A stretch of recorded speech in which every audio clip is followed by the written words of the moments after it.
Hello students, today we are going to learn the endocrine system. Control and coordination, you are knowing that our body is controlled by the brain and the spinal cord, part of the central nervous system, and they are assisted by the endocrine glands like pituitary gland, thyroid gland, adrenal gland, thymus gland, ovary, testes, etc. So they bring about the homeostasis.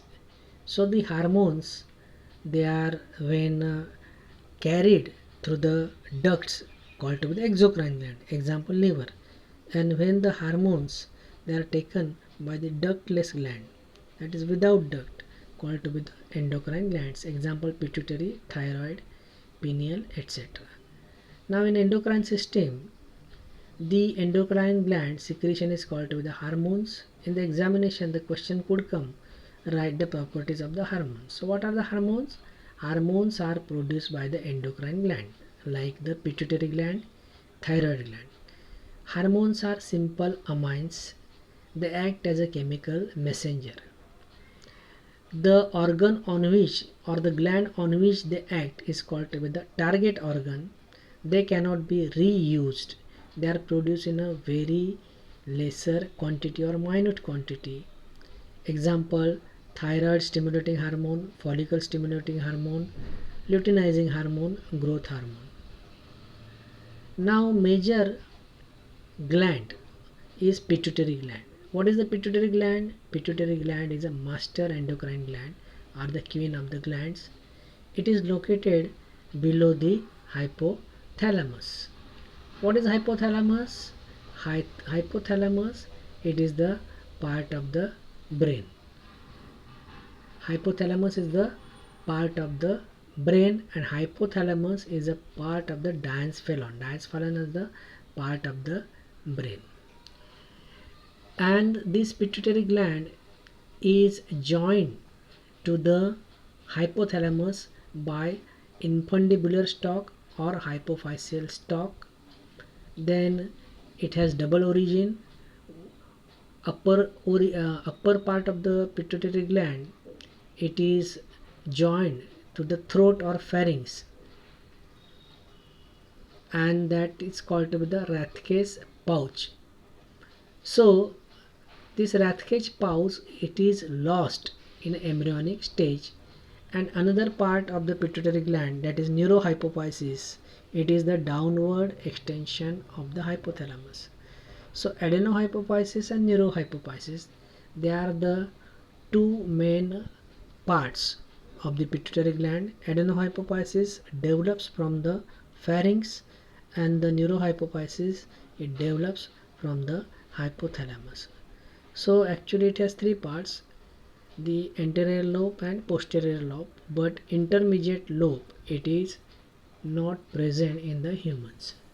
Pituitary gland, it is the smallest, you remember the word, the smallest endocrine gland. It is pea-sized gland.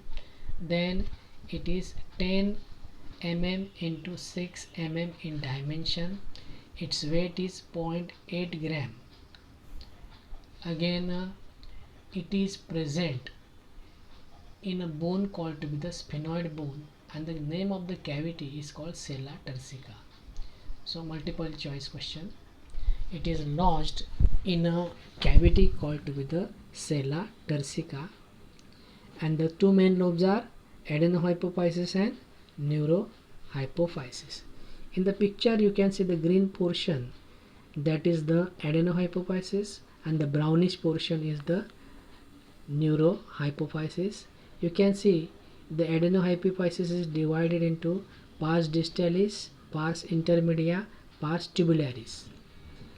Now in the anterior lobe there are cells present called to be the epithelioid cells, and there are many sinusoids. What are the sinusoids? Branch of the capillaries, or it is a part of the vascular system because it is a portal gland. From the hypophysis, whatever the secretions are there, they are stored into the pituitary gland, and from there they are released. In the brownish portion, you find the neurohypophysis. In neurohypophysis, there are pituitary cells, and in pituitary cells, there are the nerve endings. So, the neurohypophysis stores the hormone. Let us focus on the adenohypophysis. It originates from the roof of the buccal cavity called Rathke's pouch. It is lost in the embryonic stage. It is highly cellular and vascular. Cells are epithelioid cells, and the name of the cells are acidophil, basophil, and chromophores. And again, it has three parts: pars distalis, pars tubularis, and pars intermedia. Neurohypophysis. It is downward extension of the hypothalamus. It has three parts: pars nervosa, median eminence, and infundibulum. Pars nervosa acts as a storage area for the secretion of the hypothalamus, and it stores and releases the two hormones, oxytocin and vasopressin. Pituitary cells are present in neurohypophysis.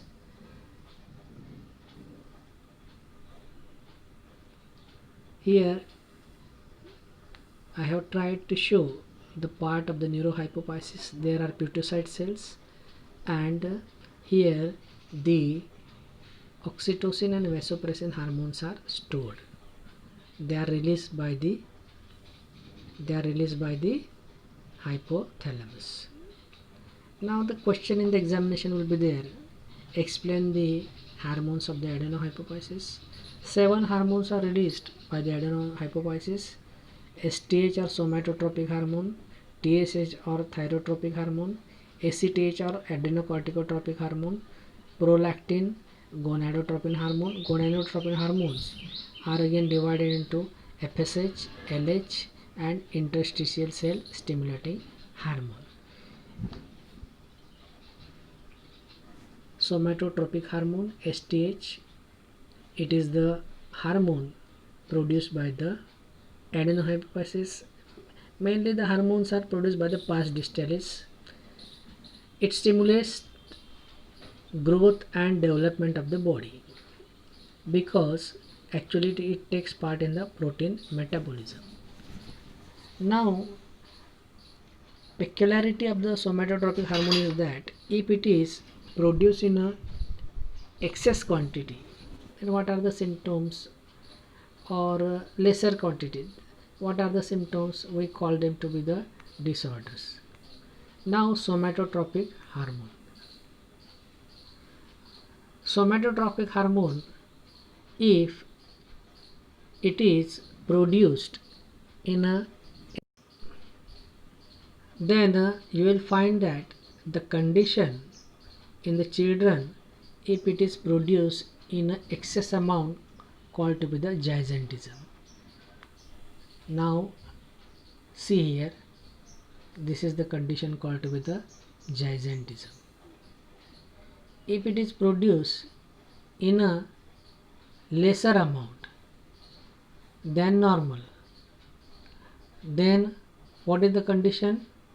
It is called to be the pituitary dwarfism. See here, the child does not grow in larger size, but their intelligence is normal. If it is produced in a excess amount in the adults, then the condition is called to be the acromegaly, in which the bones of the jaws, hands, feet, fingers, they are grown in a excess. So this is the condition called acromegaly. Now, if it is produced in a lesser quantity in the children than normal, condition called pituitary dwarfism. If it is in extra quantity, called pituitary gigantism. And in the adults, if it is produced in an excess quantity, condition is called acromegaly. So in multiple choice question, you will remember that pituitary dwarfism, what is that? It is produced in a lesser amount in children. Gigantism, produced in a extra amount, and acromegaly, it is produced in a excess amount in adults. Thyroid stimulating hormone. What is the role of the thyroid stimulating hormone? Now you will get confused here. Thyroxine is different and TSH is different. Thyroxine is produced by the thyroid gland. TSH is produced by the pars distalis of the pituitary gland.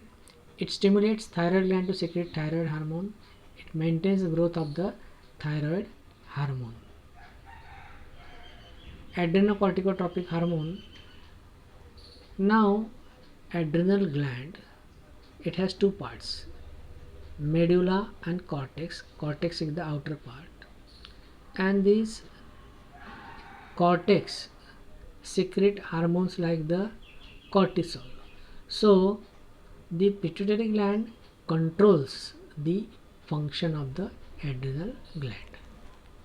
Prolactin, it is the hormone in the women, and it is responsible for the growth of the breast during pregnancy and milk production in lactating mothers. Gonadotropins, now they are FSH, LH and ICSH.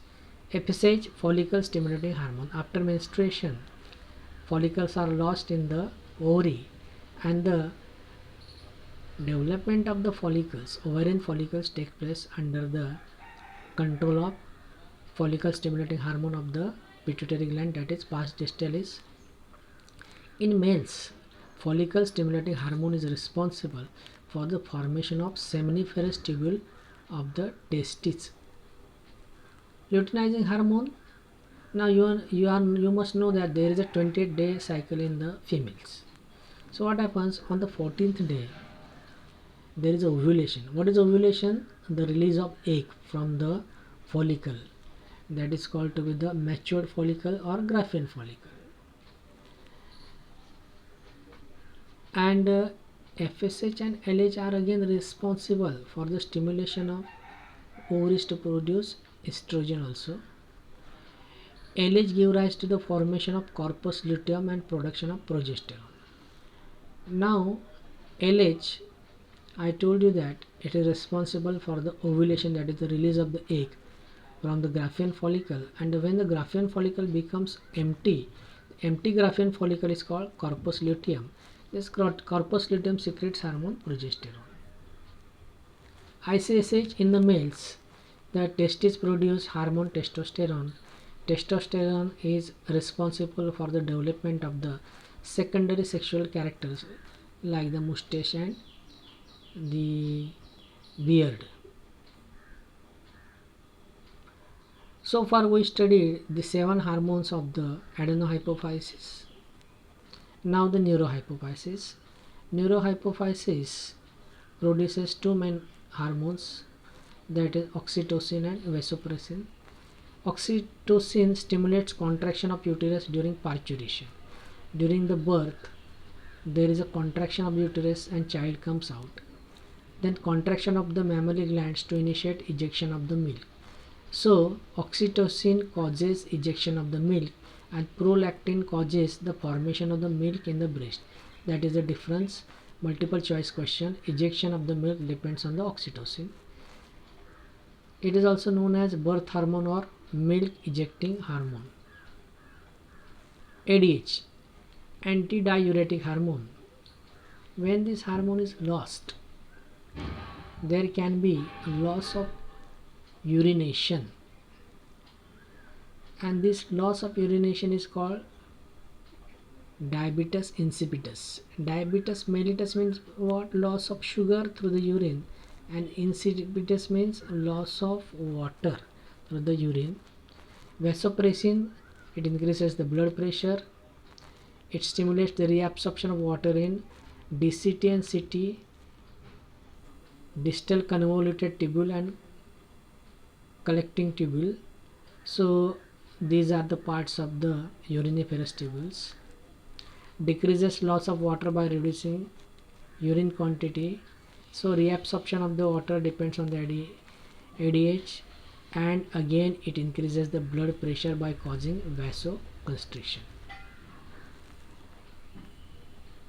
So these were the hormones of the pituitary gland, 9 plus 2 hormones. Total hormones produced by the pituitary gland are actually 9, that is 7 plus 2. 7 hormones produced by the pars distalis and 2 hormones stored by the neurohypophysis. Like this, the question will be there: draw the structure of the pituitary gland,